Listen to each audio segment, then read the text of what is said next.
So back when I was learning to sail, my sailing instructor asked me to steer the boat towards a giant building on an island in the distance, a couple of miles away from where we were. So I embarked on that mission. I got the rudder in my hand and started to captain and steer the boat.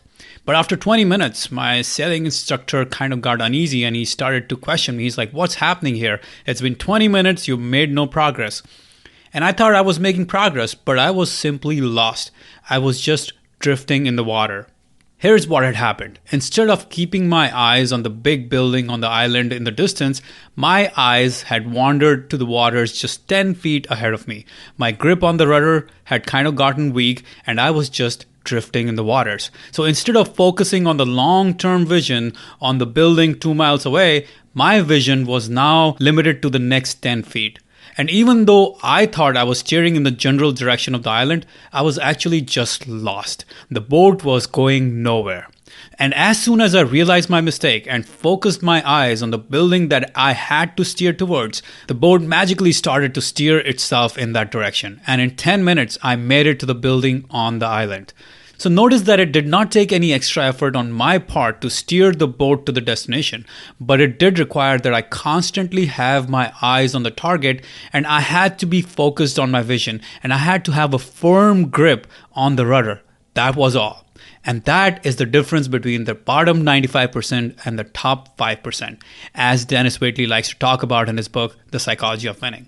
Now, here's the thing. The bottom 95% have a very vague idea of where they are going in life. They hope to find that island of happiness, success, and riches and all that stuff, but they have no clarity of vision, purpose, and destination. And without a precise aim, they become aimless. And in the book, Outwitting the Devil Within, Napoleon Hill talks about this idea that the biggest reason why the devil inside will get you, as in why you will suffer in life, is because you are drifting. When you have no definite purpose, when you have no aim, you have no mission, no goal, you begin to suffer. And when you are defined by your external circumstances and you're constantly being swayed by them and you're unable to think for yourself, you're not controlling your own thinking, that's when you are in big trouble. Now, here's a very simple concept. Nature abhors vacuum. There can be no idleness of the brain. An idle brain will find itself in negativity. So in my sailing endeavor, I was initially operating like the bottom 95%.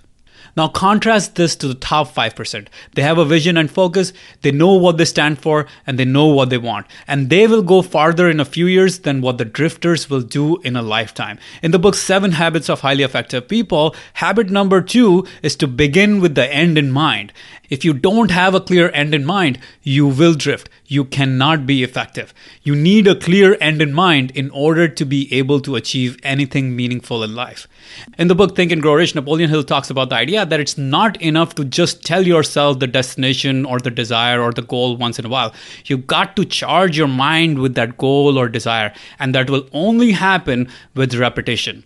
Day and night, you've got to repeat that goal to yourself as often as you can. Just like I had to focus on that building every single moment. Every single moment I had to look at that building. You've got to think about that goal, talk about that goal, envision that goal, write about it, dream about it, do everything in your power to have that goal front and center of your vision. And in the book As a Man Thinketh, James Allen talks about the idea that until thought is linked with purpose, there is no intelligent accomplishment. Thoughts have to be multiplied with purpose in order to have great accomplishment. And those who have no central purpose fall prey to everything petty. Mark these words. Those who have no central purpose fall prey to everything petty.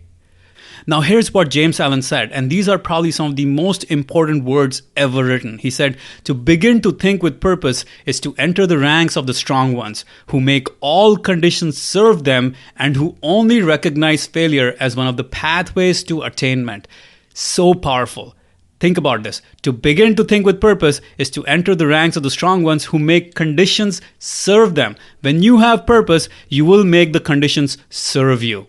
And in the book Outwitting the Devil Within, Napoleon Hill again talks about the idea that definiteness of purpose is the first requisite for any and all successful undertakings. Any and all. These are important words here. People who gain and maintain power must become definite in their aims and thoughts.